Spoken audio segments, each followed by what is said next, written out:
उन्होंने भी सोचा कि हम भी सांड से कोई कम थोड़ी, हम तो दो हैं और दोनों सांड का मुकाबला अच्छे से करेंगे। तो वही है, दोनों मित्र जान हथेलियों पर लेकर लगते। सांड कभी संग के शत्रुओं से लड़ने का तजुर्बा न था, वह तो एक शत्रु से मल्लयुद्ध करने का आदि था। जो ही हीरा पर जमता, मोती ने पीछे से दौड़ाया, सांड उसकी तरफ बढ़ा तो हीरा ने रगड़ा। अर्थात कहने का तात्पर्य है कि जब सांड उनके सामने आया तो सांड को ये पता नहीं था कि बैल इतने ताकतवर हैं, बैल उसे हार जाएगा। उसे दो लोगों से, दो शत्रुओं से लड़ने का आदि नहीं था, वो मल्लयुद्ध करता था। यानी सांड से ही लड़ता था, किसी एक से लड़ सकता था, लेकिन दो से लड़ने का उसे कोई तजुर्बा नहीं था। जब दोनों बैलों ने उस पर चोट की, उसे मारा, तो वह उसने सोचा कि वो दोनों को गिरा देगा। सांड चाहता था कि एक एक करके दोनों को गिरा दे, लेकिन वो दोनों भी उस्ताद थे। वो इसलिए उस्ताद थे कि यदि एक तरफ से सांड एक को मारता, अगर हीरा को मारा है तो मोती पीछे से आकर उसके सींग लगा दिया। तो जब वो सांड आया, सांड को देखते ही दोनों पूरी तरह से उस पर टूट पड़े। यदि सांड हीरा को मारता तो मोती आकर पीछे से उसके सींग छोड़ देता, और यदि वो मोती की तरफ उड़ता तो हीरा पीछे से जाकर उससे पीछे से पीठ में उसके में सींग छोड़ देता। इस तरीके से सांड जो था वो बहुत ही परेशान हो गया, और इतना परेशान हो गया कि उसने जब सींग चुराया तो आगे बेचारा जख्मी होकर भाग गया। यानी इतना उसे मारा कि उसे घायल कर दिया, जख्मी कर दिया। वो घबराकर भागने लगा। दोनों ने इशारा किया, मोती ने उससे कहा कि अब क्या इसे मार के ही छोड़ोगे, यानी कि आंखों से हमने एक दूसरे से इशारा किया। तो वहां जाकर दोनों शांत हो गए और घायल सांड वहां से भाग गया। अब तो उन दोनों को, वो दोनों जो बैल थे, और भी ज्यादा उत्साहित हो गए और पूरी तरीके से घमंड के साथ वो सीना तान कर चले गए। आगे जा रहे थे तो उन्होंने देखा, अब मोती ने सांकेतिक भाषा, यानी मूक भाषा जो होती है वो सांकेतिक भाषा होती है। मोती और हीरा सांकेतिक भाषा में, मूक भाषा में अपनी आपस में एक दूसरे से अपनी अपनी तारीफ कर रहे हैं, इसे सांड को लेकर। अब आगे उन्होंने देखा कि वो आगे देखते हैं कि जब वो मटर के खेत में पहुंचे, आगे जाकर जो मैंने कल आपको बताया था कि मटर के खेत में पहुंचे, मटर खाया, मटर खाने के बाद वो डकार मारने लगे और एक दूसरे के साथ मस्ती करने लगे। मस्ती करते हुए एक बार तो ऐसा हुआ कि मोती ने हीरा को गिरा ही दिया एक साइड में, वो गिर तो गया था। लेकिन जब उसने देखा कि अरे खेत ही खेत में झगड़ा हुआ जाता है, तो दोनों शांत हो गए। इतने में ही उन्होंने देखा कि खेत का जो मालिक था वो लाठियां लेकर चला रहा है। अब जब उसने देखा कि वो लाठियां लेकर चला रहा है तो हीरा ने मना किया, मोती से मना किया कि इस खेत में मत जाओ, लेकिन वो नहीं माना और उसने देखा कि हीरा का पैर कीचड़ में वहां धंस गया। जब हीरा का पैर कीचड़ में धंस गया तो हीरा ने मोती को इशारा किया कि तुम भाग जाओ, कोई बात नहीं, मेरा पैर फंसा हुआ है तो मैं नहीं आ सकता और मैं ही फटूंगा। लेकिन मोती ने देखा कि मेरा मित्र, यदि मेरी वजह से उसका पैर फंसा हुआ है तो कोई बात नहीं, मिल बांट के थोड़ा मिल के दोनों मार खा लेंगे, लेकिन उसे छोड़ के वो नहीं गया। और उन्होंने देखा कि जब उसे बड़े जो खेत वाले लोग आए थे, लाठी लेकर आए थे, उन्होंने उन दोनों बहनों को पकड़ लिया और उन दोनों बहनों को लेकर काजी हाउस में बंद कर दिया। काजी हाउस होता है बच्चों,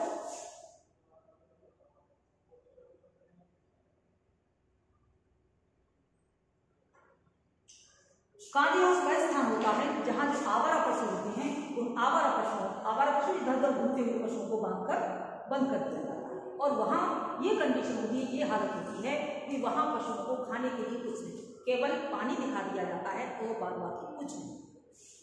जब ये चौथा भाग उसी का है, जब वो वहां काजी हाउस में बंद कर दिए तो अब उन्होंने देखा कि वहां खाने पीने की कोई व्यवस्था नहीं, कोई भी व्यवस्था नहीं थी, ना कोई पानी डालने वाला, ना कोई चारा डालने गया था। फिर भी उन्हें सूखा भूसा डाल दिया था, लेकिन वहां काजी हाउस में वो भी नहीं था।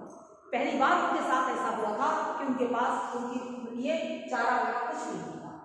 अब उन्होंने देखा कि वहां उस काजी हाउस में बकरियां थी, भैंस थी, गधे थे, घोड़े थे, लेकिन सभी मुर्दों की तरह से जमीन पर पड़े थे। क्यों पड़े थे मुर्दों की तरह पर?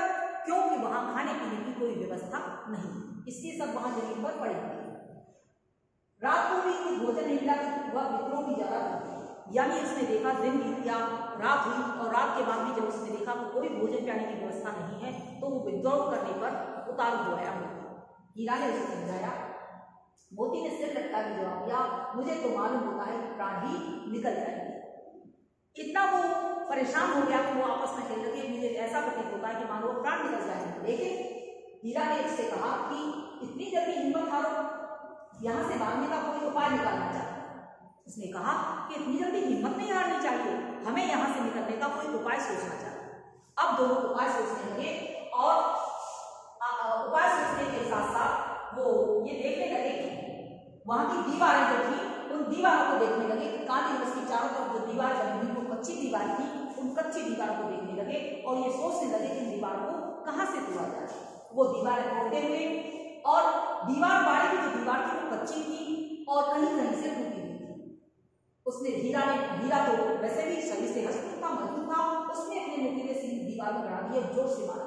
जब जोर से मारा तो उसमें से जो कच्ची दीवार थी उसमें से कुछ मिट्टी निकली और उस मिट्टी फिर तो उसका साहस और भी बढ़ गया और साहस बढ़ा कर उसने दौड़ कर दीवार पर चोट मार दिया, जिस कारण से वो दीवार गिर जाए तो वो वहां से भाग गया। अब जब आवाज भी आग होने लगी तो वहां का जो हाजी हाउस का चौकीदार था वो उसने आवाज सुनी और वो लालटेन, पहले लालटेन जलती थी, दीपक जलते थे, उसे लेकर आया। उसने देखा कि वो दीवार पर दोनों चोट कर रहे, हीरा और मोती दीवार को गिराने का प्रयास करते हैं। तो उसने क्या किया, उन्हें और मोटी रस्सी दी और वो रस्सी से लेकर बांध दिया और बंधन में डाल दिया। कितने ही बंधन पड़ जाए, अब वो आपस में कह रहे हैं कि कितने भी बंधन पड़ जाए लेकिन हार मानने वाले नहीं। अब आपस में फिर वो बातें कर रहे हैं कि यदि मुझे थोड़ा और समय मिल जाता तो थोड़ी सी दीवार को और गिरा देता और दीवार गिरा देता तो सारी दीवारें टूट जाती। फिर जब धूप में बांध दिया तो फिर उसने वैसा नहीं किया कि वो फिर मिट्टी गिरने लगी और फिर वो आगे दीवार को तोड़ने लगी। काली हाउस का जो चौकीदार को वो चला गया लेकिन हीरा मोती ने फिर भी हिम्मत नहीं की। फिर भी वो अलग अलग जाकर ही खड़े हो गए और वहां जाकर वो दीवार को तोड़ दिया। और जैसे ही दीवार टूटी उन्होंने देखा जो मोटा पड़े हुए जानवर पड़े हुए, मोटा जैसे जानवर पड़े हुए, बकरियां, घोड़े, गधे, उन्होंने उनमें सिंह मार, उन्होंने तो वैसे तो वो गए नहीं क्योंकि वो जानवर पड़े हुए थे वहां।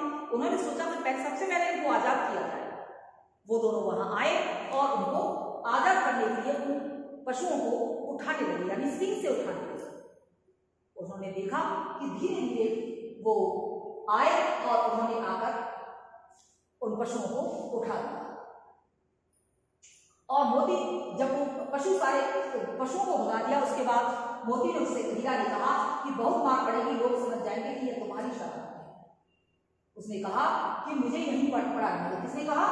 गधे घोड़े सोच रहे थे भागे या न भागे, मोती अपनी मृत्यु की रस्सी तोड़ने में लगा हुआ था। यानी मोती ने पशुओं को भगाने का प्रयास किया, सींग मारे, पशु सोचने लगे कि हम भागे या ना भागे, लेकिन जब वो भागने लगे तो मोती जो हीरा का सींग बंधा हुआ था उस हीरा की रस्सी को तोड़ने के लिए उसे चबाने लगा और हीरा से उसने कहा कि तुम जाओ और मुझे पड़ा रहना। लेकिन हीरा ने कहा, मोती आंखों में आंसू आकर उसने कहा, क्या तुमने मुझे इतना स्वार्थी समझ रखा है जो मैं तुम्हें यहाँ कष्ट में जीवन में छोड़कर और मैं चला जाऊंगा?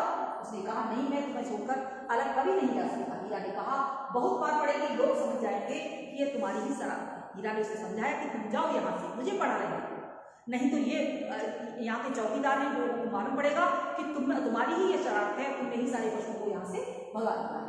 मोती गर्व से बोला, इसकी मुझे कोई परवाह नहीं, इस अपराध के लिए मुझे 9-10 प्राणियों की यदि जाने बचा दी जाए तो इससे ज्यादा अच्छी और कौन सी बात है? ये सब तो मुझे आशीर्वाद देंगे, ये सब तो मुझे आशीर्वाद देंगे। इस तरीके से हीरा मोती ने उन पशुओं को वहां से भगा दिया।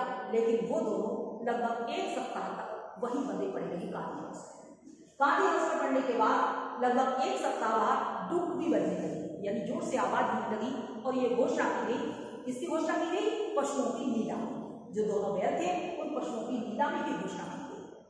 बहुत से लोग, लगभग 50-60 लोग इकट्ठा हुए और 50-60 लोग एकत्रित होकर आते, उन बैलों में उंगली लगाते, उंगली चुबाते और देखकर मन फीका करके चले जाते। यानी बैल बहुत कमजोर हो चुके थे, उनकी हड्डियां निकल आई। इस कारण बैलों को देखते थे और बैलों को देखकर वो दुखी मत, यानी अपना मन फीका कर लेते थे, इनमें क्या क्या जाने क्या लेकर जाकर करेंगे, वो वहां से चले जाएंगे। फिर अंत में देखा कि एक बहुत बढ़िया दाढ़ी वाला आदमी जिसकी लाल लाल आंखें थी वो आया और उन बैलों पे हीरा मोती के चारों ओर घूमकर चक्कर लगा दिया। बैल उसको देखकर डर गए क्योंकि उसके जो चेहरा था वो थोड़ा सा डरावना था। उसने वो दोनों बैलों को लेकर, वो जो व्यक्ति था दाढ़ी वाला आदमी था, उन दोनों बैलों को लिया और वहां से लेकर वो वहां से चला गया। जब वो वहां से लेकर चला,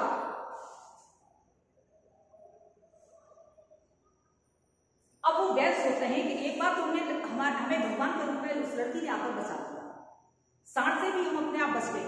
फिर उसके बाद हम काली होश में आ गए। अब पता नहीं ये व्यक्ति जो आदमी है इतना भयानक, ये पता नहीं क्या होगा। तो उन्होंने वो धीरे धीरे उसके साथ चले, लेकिन वो कहने लगे कि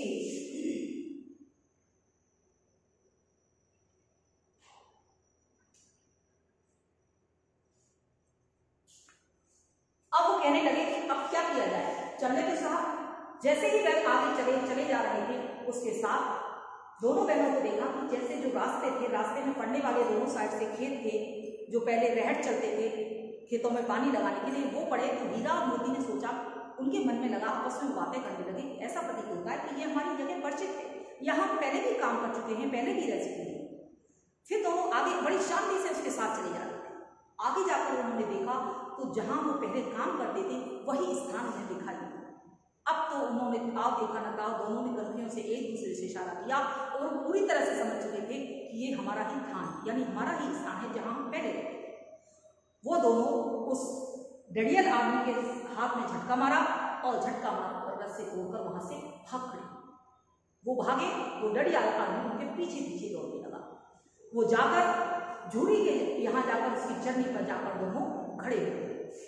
दिखाई ना, झूरी की चरनी पर जाकर खड़े हो गए और जाकर वहां जैसे ही वो अब खड़े हो गए, झूरी वहां बैठा हुक्का पी रहा था, वहां बैठा हुआ था। बैलों को देखकर बड़ा खुश हुआ और आकर उसने गले से लगा दिया।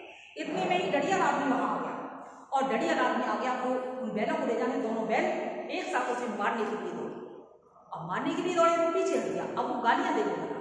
गालियां देने के साथ साथ उसने बहुत कोशिश की कि वो बैलों को ले जाए, लेकिन वो बैलों को ले जाने में सफल नहीं हुआ। उसका अंत यही हुआ कि जो बैल थे वो झूरी के पास आ गए। अब झूरी की पत्नी भी आई, उसने भी देखा, आस पड़ोस के बच्चे आ गए, इकट्ठे हो गए बच्चे आकर, और वो आकर बच्चे बहुत खुश हुए। बैलों को देखकर तालियां बजाने लगे, उनका स्वागत करने लगे। झूरी ने दोनों को गले से लगा लिया। झूरी की आंखों में आंसू रहे थे और जो बैल थे उनकी आंखों से भी आंसू रहे थे। वो उनका चुंबन करने लगे, उचकाटने लगा बैल। और जो आस पड़ोस के लड़के थे, आस पड़ोस के जो व्यक्ति थे, वो आकर बैलों का स्वागत करने लगे ताली बजाकर। फिर वही कहने लगे कि ये उस व्यक्ति के बैल नहीं है, ये तो हमारे ही बैल है। ये बैल नहीं है, ये इंसान है, किसी जन्म के इंसान है, इसलिए ये यहाँ पर आ गए। कोई उनको चोकर ला के डाला था, कोई भूसी ला के, और गया की पत्नी भी लाकर उनको चोकर डालने लगी, उनको खल भूसी वगैरह उनको डालकर उनको प्यार करने लगी। इस प्रकार के बच्चों ये इसका सारांश यहाँ आकर कंप्लीट हुआ, यानी बैल जो दोनों बैल थे वो वहां पर आ गए। इस पाठ से हमें यही संदेश मिलता है कि हमें किसी भी स्थिति में हार नहीं माननी चाहिए, संघर्ष करना चाहिए, कठिनाई का डट का मुकाबला करना चाहिए, हार नहीं माननी चाहिए। आज के लिए इतना ही। अब इस चैप्टर के जो वर्ड मीनिंग है, आप वो वर्ड मीनिंग रीड करेंगे और अपनी नोटबुक पर इस बुक में से ही वर्ड मीनिंग लिखेंगे। चैप्टर नोट करेंगे, जैसे मैंने पहले ही आपको नोट करा चुकी हूँ। चैप्टर नोट करेंगे, चैप्टर नोट करने के साथ उसकी रीडिंग